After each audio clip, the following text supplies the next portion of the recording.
একটা বিষয় গুলিয়ে ফেলা হয় যে ইসকন বিরোধিতা মানেই কিন্তু হিন্দু বিরোধিতা নয়। যারা সনাতন ধর্মের রয়েছে, হিন্দু একটা ধর্ম, এটা নিজস্ব কালচার রয়েছে, তাদের নিজস্ব হচ্ছে রিচুয়ালস রয়েছে, সবকিছুই সেটা তারা তাদের মতো করে পালন করবে এবং সেটা পালনের ক্ষেত্রে রাষ্ট্র রাষ্ট্রীয় ব্যবস্থা থেকে তাদের সম্পূর্ণ নিরাপত্তার ব্যবস্থা করবে। আমরা আমাদের জায়গা থেকে সহায়তা করব, আমাদের এই পারস্পরিক বোঝাপড়া থাকবে। আমরা কিন্তু এই যে যে যে কৃষ্ণ যে চিন্ময়কে ধরা হয়েছে, উনি কিন্তু হিন্দু বলে ওনাকে ধরা হয়নি, উনি ধর্মীয় উগ্রবাদী এবং রাষ্ট্রের মধ্যে রাষ্ট্রদ্রোহিতার অভিযোগ ওনাকে ধরা হয়েছে। তো সুতরাং বাংলাদেশ যে বসে বিদেশের কোন ষড়যন্ত্র এখানে বাস্তবায়নের পথ হতে অন্তত আমরা করে দিব না, অন্তত আমরা বেঁচে থাকতে সেই সুযোগ কোনোভাবে আমরা দিব না।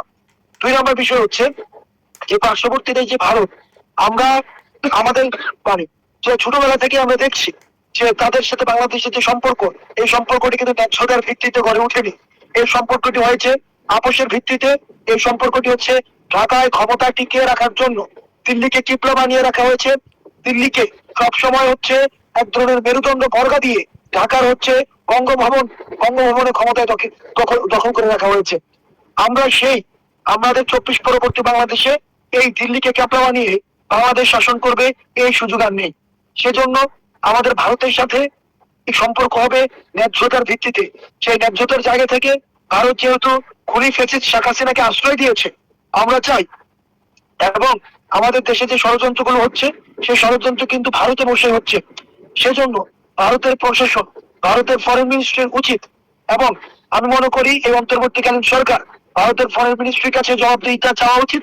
কেন তারা এই আওয়ামী লীগ সরকারকে, সেই সরকারকে জনগণ সিদ্ধান্ত নিয়েছে যে তারা এই দেশে থাকবে না, এই সরকারকে কেন তারা হচ্ছে সহায়তা করছে, এই বিষয়ে বাংলাদেশের উচিত ফরেন মিনিস্ট্রির হচ্ছে জবাবদিহিতা চাওয়া। তৃতীয় বিষয়, ভারতকে বোঝা উচিত ভারতের যে সম্পর্কটি, এটা হচ্ছে নেশন টু নেশন রিলেশন, অর্থাৎ ভারতের সাথে বাংলাদেশের। কিন্তু আমরা এই বিষয়টি অনুভব করছি, ভারত বাংলাদেশের সাথে সম্পর্ক করতে চায় না, ভারত ফেসিবাদের তুষার আওয়ামী লীগের সাথে সম্পর্ক করতে চায়। অর্থাৎ ভারত যদি মনে করে থাকে যে তারা নেশন টু নেশন সম্পর্ক ডেভেলপ না করে, তারা নেশন টু পার্টি সম্পর্ক ডেভেলপ করবে, party to party, nation to party অথবা পার্টি টু পার্টি সম্পর্ক ডেভেলপ করবে, তাহলে এটি এই 24 পরবর্তী বাংলাদেশ অথবা বর্তমান বিশ্ব রাজনৈতিক ব্যবস্থার ক্ষেত্রে এটি একটি ত্রুটিপূর্ণ সিদ্ধান্ত বলে আমি মনে করছি। সেজন্য পৃথিবীর কেউ আমাদের রিসিপ্রোক্যাল একটা ওয়ার্ল্ডে আমরা বসবাস করি, প্রত্যেকের সহায়তা নিয়ে বসবাস করে, প্রত্যেকের ন্যায্যতার ভিত্তিতে বসবাস করে।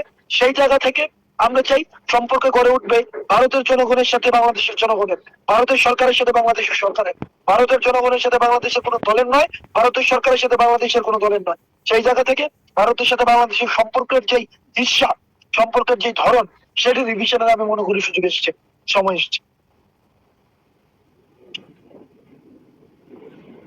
হাসনাত ভাই ধন্যবাদ। জি, হাসনাত আব্দুল্লাহ ভাই এবং সাজিদ আলম সহ নাহিদ ইসলাম এবং আসিফ ভাই, আরো যারা ছাত্র আন্দোলনে অংশ নিয়েছিলেন, অনেকেরই নাম বলতে গেলে সময় লাগবে।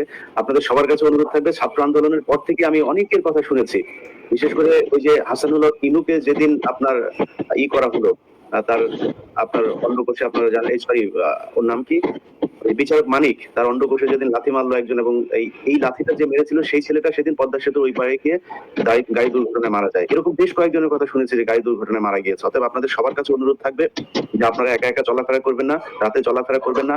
আল্লাহর ওয়াস্তে আমি সেই 2019 সাল থেকে বলছি, ইসকনকে আপনারা এখন যতটুকু মনে করছি তারা আরো এর চেয়ে ভয়ঙ্কর, অর্থাৎ তাদের ব্যাপারে খুব সাবধানে চলতে হবে, মুসলমানদেরকে চোখ কান খোলা রাখতে হবে। এবং হিন্দুদের কাছে অনুরোধ থাকবে, ভাই আপনারা ষড়যন্ত্র করা বন্ধ করেন। এই কি বলে সনাতন জাগরণী জোট, হিন্দু মহাজোট থেকে যারা যারা আছেন, যারা এখন এই হিন্দুত্ববাদী দেশ বানাইতে চান, আপনাদেরকে বলি যে বাংলাদেশের ওই পারে পশ্চিমবঙ্গে গিয়ে যান, যাওয়ার পরে দেখবেন বাথরুম করার জায়গা নেই, পায়খানা করেন নাই, আপনারা অনেক ভালো আছেন।